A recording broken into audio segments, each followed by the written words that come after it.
2009 সরকার গঠন করলাম। এই এক দশকে আজকে বাংলাদেশ ঘুরে দাঁড়িয়েছে, যে বাংলাদেশ এখন এশিয়ায় 13তম অর্থনৈতিক দেশ, এবং আসলে আমাদের এই দক্ষিণ এশিয়ায় আমরা এখন দ্বিতীয় স্থানে অবস্থান করছি। মাত্র 10 বছরের মধ্যে এই যে অর্জনগুলি, সেগুলি আমরা করতে পেরেছি এই কারণে যে আমরা আন্তরিকতার সাথে দেশের জনগণের কল্যাণে কাজ করেছি।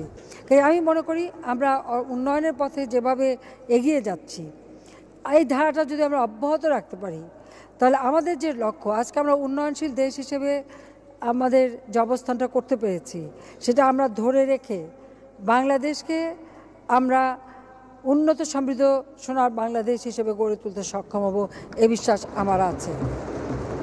আমরা জানি যে বাংলাদেশের যখন উন্নতি হয় অনেকেই এটা পছন্দ করতে পারে না, বিশেষ করে যারা জাতির পিতাকে হত্যা করেছে, যারা বাংলাদেশকে একটা ফেইল স্টেট করতে চেয়েছিল, তারা চক্রান্ত করেই যাচ্ছে, করেই যাবে।